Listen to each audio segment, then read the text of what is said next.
Hello friends, welcome to विजेताज yummy kitchen. आज আমরা দেখতে চলেছি ঝটপট ইলিশের একটি রেসিপি, পোস্ত ইলিশ ঝাল। যেহেতু এটা খুবই ইজিলি সবাই তৈরি করতে পারবে, তাই মনে হলো এই রেসিপিটি আপনাদের সাথে শেয়ার করা যাক। উপরন্তু যেহেতু ইলিশ মাছ অনেকেই পছন্দ করে, তাই আসুন দেখে নিই আজকের এই রেসিপি তৈরি করতে আমাদের কি কি ইনগ্রেডিয়েন্টস লাগছে আর আমরা এটা কত তাড়াতাড়ি তৈরি করতে পারছি। আজকের রেসিপির আমাদের মূল উপকরণ হলো ইলিশ মাছ। যেহেতু ইলিশ মাছ সবাই খেতে ভীষণই পছন্দ করে, তাই ভাবলাম আজকে আপনাদের সামনে আমি ইলিশ মাছ নিয়ে হাজির হই। এটা ভালো করে কেটে ধুয়ে পরিষ্কার করে নুন হলুদ মাখিয়ে রাখা আছে। ইলিশ মাছ তৈরি করতে আজ আমাদের লাগছে আলু। দেখুন, এটা লম্বা করে বড় পিস করে কেটে রাখা আছে। এটা হালকা গরম জলে সেদ্ধ করে রাখা। পেস্ট করা মশলাতে লাগছে পোস্ত বাটা আর কাঁচা লঙ্কা বাটা। আজ তৈরি হচ্ছে ঝটপট ইলিশের একটা রেসিপি। আজকে ইলিশ মাছ খুবই ছোট সাইজের, কিন্তু ইলিশ মাছ খেতে যেহেতু অনেকেই পছন্দ করে, তাই ভাবলাম যেহেতু আজ আমাদের বাড়িতে ইলিশ তৈরি হচ্ছে, সেহেতু ভিডিও করে আপনাদের সাথে শেয়ার করা যাক। ইলিশ মাছ এই সময়টাতে খুব ভালো পরিমাণ, খুব কমই পাওয়া যায়। এই রেসিপিটি খুব চটজলদি তৈরি হয়ে যায়। ইলিশ প্রেমীরা এটা খেতে খুবই পছন্দ করবে বলে আমার মনে হয়। বিশেষ করে আমার এটা ঝরঝরে গরম ভাতের সাথে খেতে বেশি পছন্দ। মাছগুলো হালকা ফ্রাই করে নেব, তাই সামান্য পরিমাণ তেল দিয়েই ফ্রাই করছি। যেহেতু ইলিশ মাছে প্রচুর পরিমাণ তেল নিজে থেকেই ছাড়ে। দেখুন, মাছগুলো ফ্রাই হয়ে গেছে, আমরা তুলে রেখেছি। আর আজকে খুবই ছোট সাইজের ইলিশ মাছ,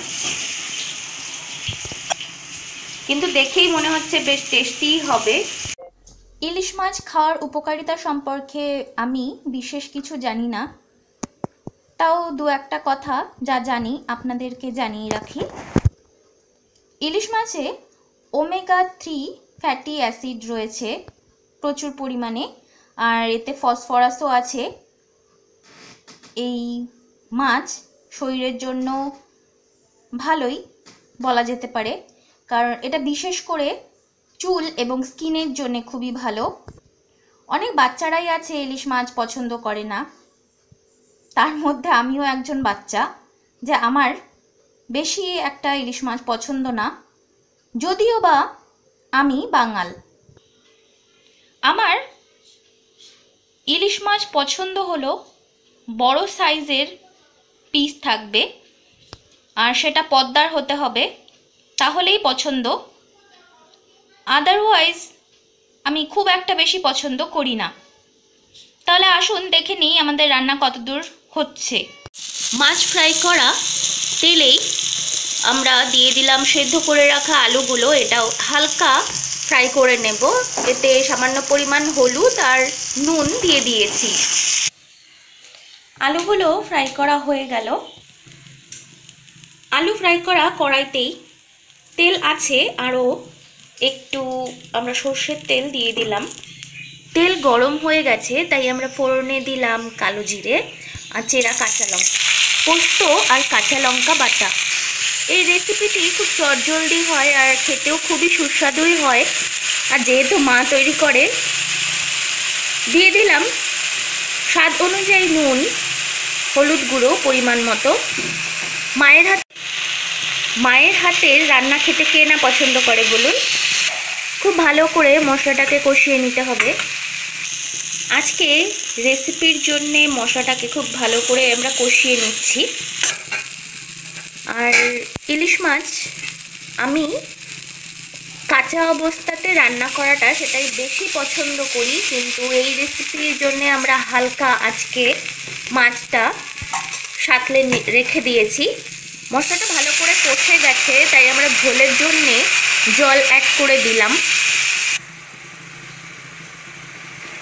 ভেজে রাখা মাছগুলো দিয়ে দিচ্ছি, আলুগুলোও দিয়ে দিলাম। ঝোল আপনারা পছন্দ অনুসার দিয়ে দেবেন, কারণ অনেকে হয়তো এটা হালকা পাতলা খেতেই পছন্দ করে, তার উপর ডিপেন্ড করে জলটা একটু বেশি দিলেই হবে। দিয়ে দিলাম সেদ্ধর জন্যে কয়েকটা কাঁচা লঙ্কা।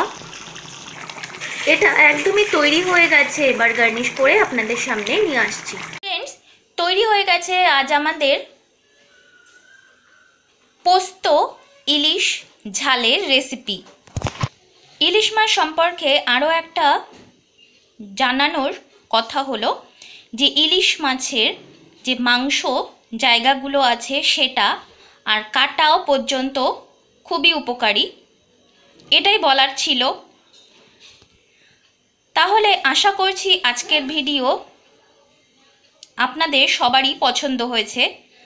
যদি পছন্দ হয় তাহলে বাড়িতে অবশ্যই ট্রাই করুন, নিজেও খান, সবাইকে খাওয়ান, আর কমেন্টসে আমাকে জানান আপনাদের কেমন লেগেছে। যদি ভালো লেগে থাকে তাহলে প্লিজ লাইক, কমেন্ট, শেয়ার আর সাবস্ক্রাইব করতে ভুলবেন না। পাশে থাকা বেল আইকনটিকে প্রেস করে দেবেন যাতে নতুন কোনো ভিডিও এলে আপনার নোটিফিকেশন আগেই পেতে পারেন। আজকের মতো এতটুকুই, দেখা হবে এই চ্যানেলে অন্য কোনো রেসিপি নিয়ে। আজকের মতো ধন্যবাদ।